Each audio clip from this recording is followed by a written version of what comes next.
Have you ever been shopping, seen a t-shirt that says sustainably sourced, and just thought to yourself, what does that actually mean? It's pretty confusing, right? Well, what if we could cut right through all that marketing fluff with some cold, hard data?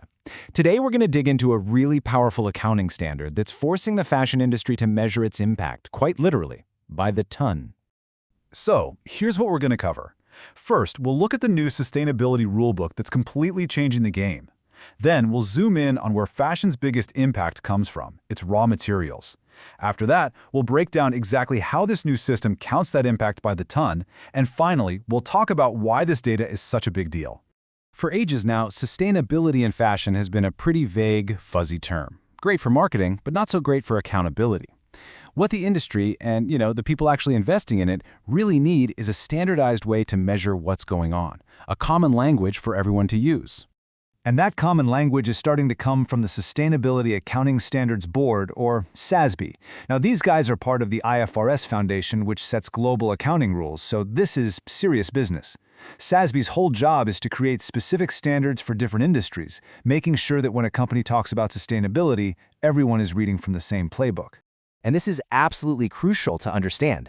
These standards aren't just about being green for the sake of it. They're a financial tool. They are specifically designed to help companies report on sustainability issues, things like water shortages or labor problems that could pose a real, tangible risk to their bottom line. It's all about connecting sustainability directly to a company's financial health. The really important point here is that this isn't some one-size-fits-all approach. The standards are built for specific industries. A car company is going to have totally different environmental issues than a software company, right?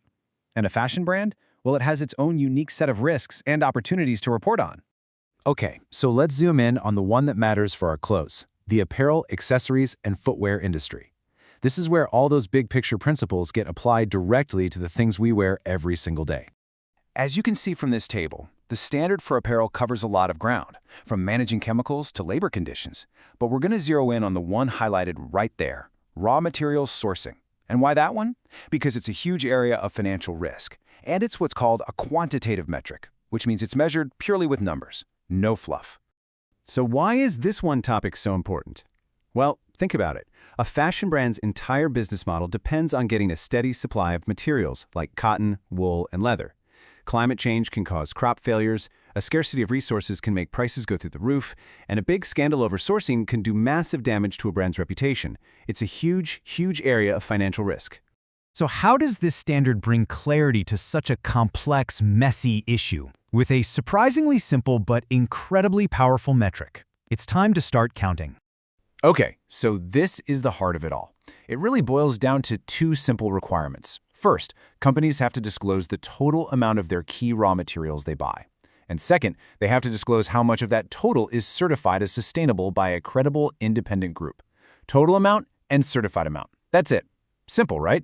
And here is the real game changer. The unit of measure is non-negotiable, metric tons.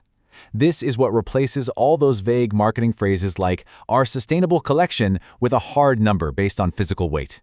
It's simple, you can compare it across companies, and it's very, very difficult to fake. All right, let's use an example.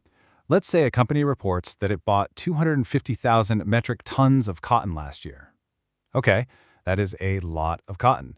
But on its own, that number doesn't tell us much about its environmental or social impact, does it?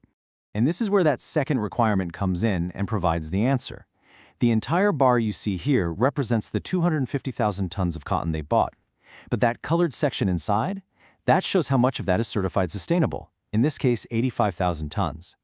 Instantly, you get this crucial context. You get a clear, visual ratio of certified versus uncertified material. And certified isn't just some marketing term a brand made up.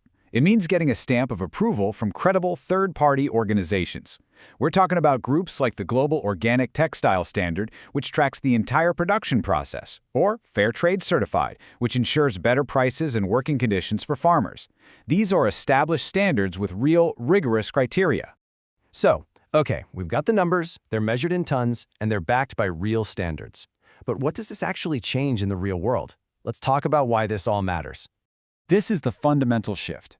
We move from a vague marketing phrase that doesn't really mean anything to a precise data-backed disclosure. One is an opinion, the other is a fact. And while you can't compare vague claims between brands, you can absolutely compare hard data. Honestly, the best way to think about it is like a nutritional label on your food. It gives investors the real data they need to assess risk.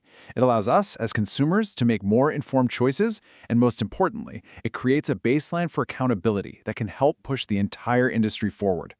So that leaves us with a question to think about. Imagine if every single clothing tag had this data. Total tons purchased versus total tons certified.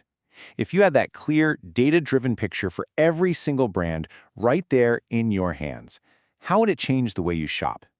It's a powerful thought.